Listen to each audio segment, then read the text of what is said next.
કોઈ કલ્પના પણ કરી શકે કે કેવી રીતે માત્ર 2 લડાઈઓ ભારતના ઇતિહાસનો આખો રસ્તો જ બદલી નાખશે? આજે આપણે એ 2 નિર્ણાયક પળોમાં પાછા જઈશું જેણે બ્રિટિશ સામ્રાજ્યનો પાયો નાખ્યો અને એક વિશાળ ઉપખંડનું ભાગ્ય હંમેશ માટે લખી નાખ્યું.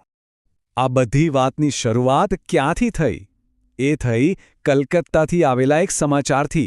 આ સમાચારે મદ્રાસમાં બેઠેલા અંગ્રેજોમાં ખળભળાટ મચાવી દીધો.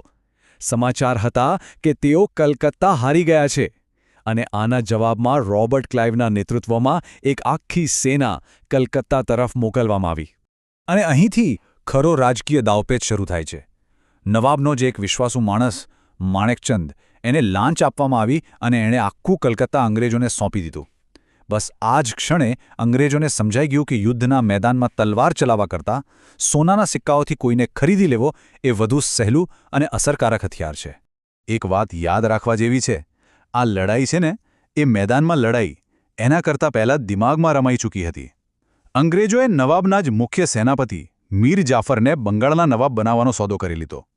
એટલું જ નહીં, જગત શેઠ અને રાય દુર્લભ જેવા મોટા ધનિકોને પણ પોતાની તરફ કરી લીધા. આ કોઈ સેનાની લડાઈ નહોતી, આ તો શતરંજની બાજી હતી. તો થયું એવું કે માર્ચ 1757માં અંગ્રેજોએ ફ્રેન્ચ વસાહત પર હુમલો કરીને નવાબને સીધો પડકાર ફેંક્યો અને એના થોડા જ મહિનામાં 23 જૂન 1757ના રોજ મુર્શિદાબાદ પાસે આવેલા પ્લાસીના મેદાનમાં બંગાળના નવાબ અને અંગ્રેજોની સેનાઓ આમને સામને આવી ગઈ. યુદ્ધના મેદાનમાં નવાબના જે વફાદાર સેનાપતિઓ હતા એ તો જીવ રેડીને લડી રહ્યા હતા, પણ યુદ્ધના મેદાનમાં એક માણસ એવો હતો જેણે આખી બાજી પલટી નાખી. મીર જાફર, જે નવાબનો મુખ્ય સેનાપતિ હતો, એ પોતાની સેના સાથે બસ મૂક બનીને ઊભો રહ્યો અને પરિણામ, નવાબની સેના હારી ગઈ. આ તલવારની નહીં, દગાની જીત હતી. યુદ્ધ પછીના પરિણામો એકદમ ઝડપી અને કહી શકાય કે ક્રૂર હતા. જે વચન અપાયું હતું એ પૂરું કરાયું. મીર જાફરને બંગાળનો નવો નવાબ બનાવવામાં આવ્યો અને સિરાજુદ્દૌલાનું શું થયું? એને પકડી લેવામાં આવ્યો અને પછી તેની હત્યા કરી દેવામાં આવી. નવાબ બન્યા પછી મીર જાફરે અંગ્રેજોને જાણે કે ઇનામોનો ખજાનો ખોલી આપ્યો. 24 પરગણા જેવા મોટા વિસ્તારની જમીનદારી મળી, આખા બંગાળમાં ટેક્સ ફ્રી વેપાર કરવાની છૂટ મળી અને એક રીતે કહીએ તો સમગ્ર બંગાળ પર એમનો અધિકાર સ્થપાઈ ગયો. અને બસ આ જ એક ક્ષણ હતી જ્યાં વેપાર કરવાનું ત્રાજવું હવે શાસનની તલવાર બની ગયું હતું. અંગ્રેજો હવે માત્ર વેપારીઓ નહોતા, એ માલિક બની રહ્યા હતા. ભારતમાં બ્રિટિશ શાસનનો પાયો અહીં આ જ યુદ્ધમાં નંખાયો હતો. ચાલો એક મજેદાર વાત જાણીએ. આ પ્લાસી નામ આવ્યું ક્યાંથી? ખરેખર તો એ અંગ્રેજોએ પાડેલું નામ છે. અસલી નામ હતું પલાશ. આપણે જેને ખાખરો કે કેસુડો કહીએ છીએ એના વૃક્ષો પરથી. આ વિસ્તારમાં એટલા બધા પલાશના ઝાડ હતા કે એનું નામ જ પલાશ પડી ગયું અને એના સુંદર કેસરી ફૂલોમાંથી જ તો હોળીનો રંગ બનતો હતો.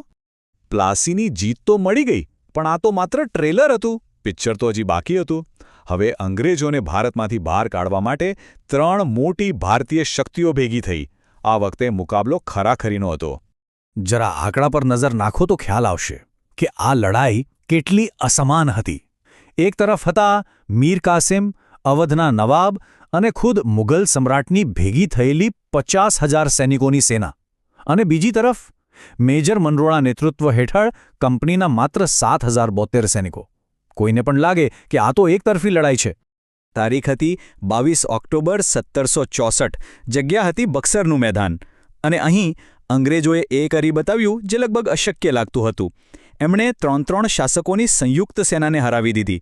પ્લાસીમાં જે વાર્તાની શરૂઆત થઈ હતી, બક્સરે એના પર છેલ્લી મોહર લગાવી દીધી. એક જ ઝાટકે 3 મોટી સત્તાઓને હરાવ્યા પછી હવે અંગ્રેજોને પડકારનાર ભારતમાં કોઈ બચ્યું જ નહોતું. તેઓ હવે બંગાળના નિર્વિવાદ બેતાજ બાદશાહ બની ચૂક્યા હતા. આ નવી સિસ્ટમને નામ આપવામાં આવ્યું દ્વિમુખી શાસન પદ્ધતિ. સાવ સરળ શબ્દોમાં સમજીએ તો પૈસા ભેગા કરવાનું કામ, એટલે કે મહેસૂલના અધિકારો, એ બધું અંગ્રેજોના હાથમાં, અને રાજ્ય ચલાવવાની, લોકોની દેખભાળ રાખવાની જવાબદારી નવાબની. મતલબ કે મલાઈ અંગ્રેજો ખાશે અને જવાબદારી નવાબના માથે. અને આ તો ફક્ત શરૂઆત હતી. બક્સરથી જે સફર શરૂ થઈ એણે 1818 આવતા સુધીમાં આખા ભારતને બ્રિટિશ શાસનની જંજીરોમાં જકડી લીધું.